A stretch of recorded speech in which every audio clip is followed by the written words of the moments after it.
하나님의 은혜가 여러분들 가운데 함께 하시기를 주님의 이름으로 축원합니다. 자, 요한복음이 쭉 진행돼 가면서 오늘 13장에서는 마지막 저녁을 제자들과 함께 하고 있는 모습 여기에서 볼 수 있습니다. 마태, 마가, 누가 복음에는 성만찬, 그래서 마지막 만찬을 하면서 예수님께서 제자들에게 떡을 떼어주고 그리고 잔을 나누면서 이는 내 몸이라 이는 내 피라 그러면서 성만찬을 제정하신 내용이 기록되어 있습니다. 근데 요한복음에는요 그것 대신에 제자들의 발을 씻어주는 장면이 나옵니다. 오늘 1절 한번 읽어볼까요? 1절을 좀 한번 읽어보지요. 6월절 전에 예수께서 자기가 세상을 떠나 아버지께로 돌아가실 때가 이른 줄 아시고 세상에 있는 자기 사람들을 사랑하시되 끝까지 사랑하시니라. 자, 이제 예수님께서 체포되어 십자가에서 죽을 시간이 다가오고 있습니다. 예수께서 그 시간이 다가오는 것을 아시고 자기 사람들, 제자들이지요, 제자들을 사랑하시되 언제까지? 끝까지 사랑하셨다. 오늘 주님께서 여러분들도 끝까지 사랑하실 줄 믿습니다. 끝까지 사랑하실 거예요. 자, 그런데 이제 마귀는 이미 가룟 유다에게 예수를 팔 생각을 넣어둔 상태입니다. 그 상태에서 예수께서 제자들의 발을 씻기셔요. 자, 식사를 하시다가 일어나시더니 겉옷을 벗으시고 수건을 허리에 두르시고 대야의 물을 떠다가 제자들의 발을 씻기시는 거예요. 한 사람 한 사람 한 사람. 근데 다른 제자들은요 아마 예수께서 발을 씻기실 때에 뭐라고 어떤 말을 잃어버린 것 같아요. 왜냐하면 선생님이 제자들의 발을 씻는다고 하는 것은 상상할 수 없는 일입니다. 발을 씻는 건 누구나 하는 일이에요? 누가 하는 일이에요? 종들이 하는 일입니다. 밖에 나갔다 돌아오면 안에 들어가면 먼지가 많이 묻어있는 이 발을 종들이 씻어주는 겁니다. 근데 종이 아니라 예수께서 선생님이며 또 제자들이 주라고 부르는 그가 제자들의 발을 씻겨주신다? 그게 있을 수 없는 일입니다. 그런데 예수님은 지금 제자들의 발을 씻기시고 있어요. 다른 제자들의 반응에 대해서는 기록되어 있지 않은데 베드로의 반응에 대해서는 기록되어 있습니다. 베드로 차례가 됐어요. 그랬더니 베드로가 예수께 묻습니다. 주여, 주께서 내 발을 씻기시나이까? 무슨 얘기입니까? 이건 안 됩니다. 어떻게 당신이 나의 발을 씻을 수 있습니까? 그런 반응입니다. 예수께서 말씀하시죠. 내가 하는 것을 내가 지금은 알지 못하지만 이후에는 내가 알리라. 그 얘기를 하니까 제 손도 씻어주시고 발도 씻어달라고 이야기를 합니다. 근데 예수께서 말씀하시죠. 다 씻을 필요가 없다. 이미 깨끗하게 된 자는 온몸이 다 깨끗하지만 더러워지는 부분들이 있으니까 씻으면 된다는 거죠. 근데 사실 예수께서 제자들의 발을 씻는 이것은 더러운 것을 씻는 것보다는 더 중요한 것이 있어요. 그게 뭐예요? 관계죠, 관계. 그래서 예수께서 제자들의 발을 씻기시는 장면을 보면서 이 세 가지를 생각해 볼 수 있어요. 예수께서 제자들의 발을 다 씻기시고 옷을 입고 앉으셔서 하신 말씀이 있습니다. 12절 후반부에 보면 내가 너희에게 행한 것을 너희가 아느냐?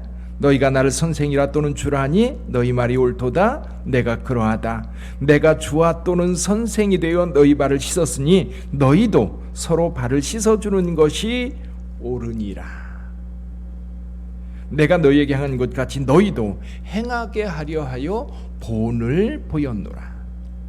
자, 예수님께서 여기에서 본을 보인 것은 섬김의 본입니다. 섬김.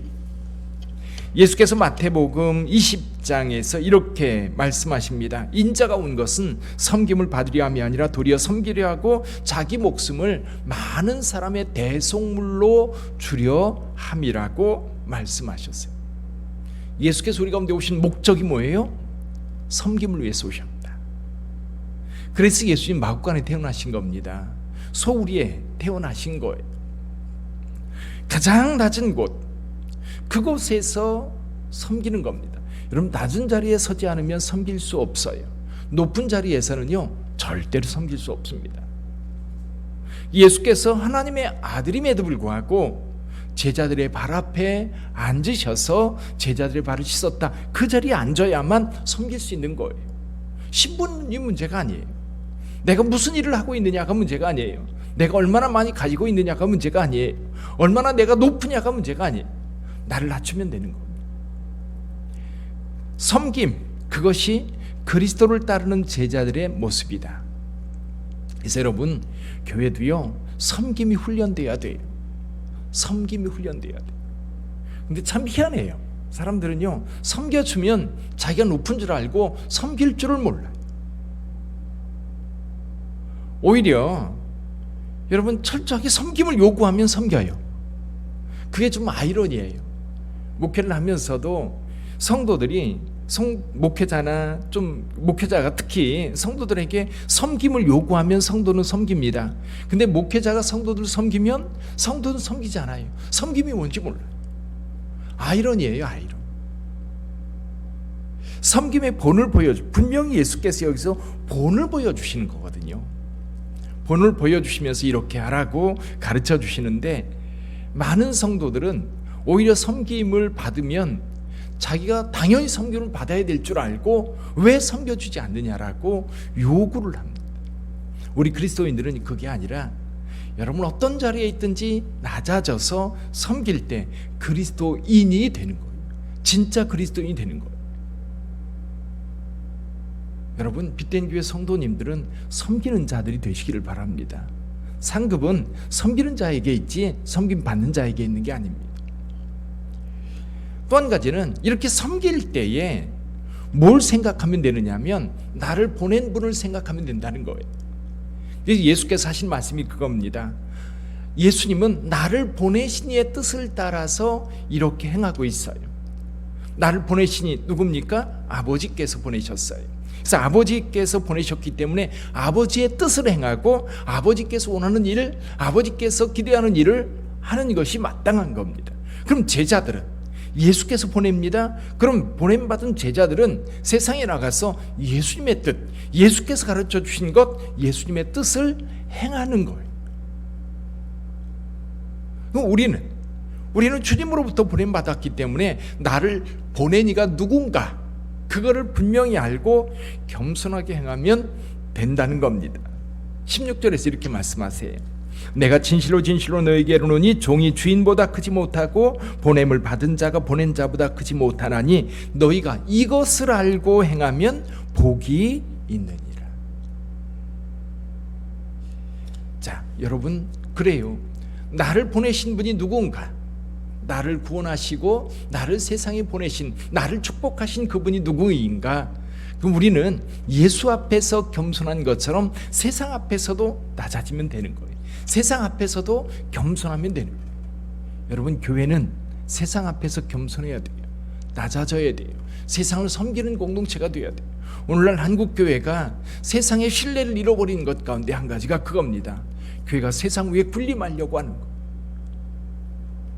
그러면 교회는 버림받습니다. 한국 교회가 이렇게 성장할 수 있었던 데에도 선교사들과 초기 선교사들, 초기 성도들이 얼마나 헌신했고 얼마나 이 복음을 위하여 여러분 목숨을 바쳤는지, 그것을 잊으면 오늘 우리의 자리를 잃어버려요. 세 번째는요, 예수께서 이 세족식을 하면서 세 번째 가르쳐 주신 것이 뭐냐면 서로 사랑하라고 하는 구체적인 말씀이에요.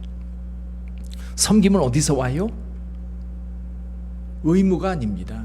섬김은 서로 사랑할 때 가능한 거예요. 그래서 예수께서 마지막으로 하신 말씀이 그겁니다. 새 계명을 너희에게 주노니 서로 사랑하라. 내가 너희를 사랑한 것 같이 너희도 서로 사랑하라. 너희가 서로 사랑하면 이로써 모든 사람이 너희가 내 제자인 줄 알리라. 할렐루야. 그 마음이 있으면 돼요. 그래서 여러분, 교회에서, 빛된 교회 안에서는 서로 사랑하는 것이 훈련되어야 합니다. 나를 챙기기에 바쁘지 마시고 서로를 섬겨주세요. 교회 오면 내가 할 일이 무엇인가? 여러분, 주님께서 우리에게 베푸신 그 사랑을 생각하면 내 몸 다 드려도 아깝지 않은 것이 신앙이에요. 그래서 순교할 수 있는 겁니다. 근데 여러분, 순교라고 하는 것을 생각해 보세요. 여러분, 예수 믿는 믿음을 버리라고 칼을 들이대고 요구할 때 우리는 겁에 질려서 포기할 수 있을지 몰라요. 그러나 그 상황 속에서도 끝까지 우리의 믿음을 지킬 수 있다면, 그러면 우리가 일상 속에서 그리스도인으로 살아가는 건 어떨까요? 순교하는 것을 보면 우리나라에서도 6.25 때라든지 또 일제 때 순교한 분들을 보면 여러분 일상이 정말 거룩합니다. 일상이 온전하지 않은 사람들은요 순교 못합니다. 어림없는 소리예요. 그렇잖아요. 교회에서조차도 섬기지 못하는 사람들이 어떻게 순교할 수 있겠어요? 그건 말도 안 되는 소리입니다. 순교하는 분들을 보면 우리 교단의 박봉진 목사님이라든지 이런 순교한 분들을 보면요 삶 자체가 하나님 앞에 드려져 있어요. 그러니까 마지막 순간에 그 믿음을 위해서 목숨 바칠 수 있는 거예요. 그러니까 우리 일상이 주님 앞에 드려져 있어야 돼요. 그래서 백색 순교 시대라고 그러지요. 요즘에는 죽음으로 순교하는 게 아니라 나를 하나님 앞에 드림으로. 그걸 어디서 훈련해요? 교회에서 훈련해야 됩니다. 그리고 세상에 나가서 내가 그리스도인으로 손해보면서 내가 있는 거 가지고 섬겨가는 거예요. 이게 크리스천이거든요. 그래서 저와 여러분들이 신앙생활할 때에 여러분 여기 서로 사랑하는 것 어디서 훈련해요? 예수께서 말씀하시는 게 뭐냐면 서로 제자들 간에 서로 사랑할 수 있을 때 여기서부터 시작되는 거예요. 주님의 사랑을 받았습니다. 그 사랑을 가지고 서로 사랑을 훈련합니다. 그리고 그 사랑이 점점 쌓여서 사랑할 수 없는 사람도 사랑할 수 있는 거예요. 원수까지도 사랑할 수 있는 거예요. 그런데 내 곁에 있는 사람도 사랑하지 못하면서 원수를 사랑합니까? 말도 안 되는 소리예요. 내 가까이 있는 내 가족들도 사랑하지 못하는데 어떻게 원수를 사랑합니까? 그래서 우리 빛된 교회 공동체는 정말 교회만 오면 사랑이 넘치고 서로 따뜻한 사랑이 가득한 그런 공동체가 되어야 합니다.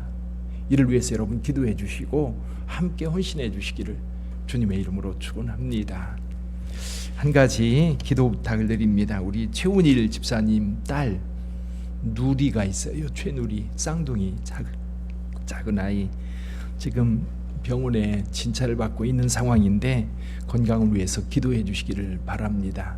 다른 상황이 있으면 또 기도 부탁을 드립니다. 우리 최누리 어린이를 위해서 여러분 같이 중보하여 기도해 주시기를 바랍니다. 기도하겠습니다.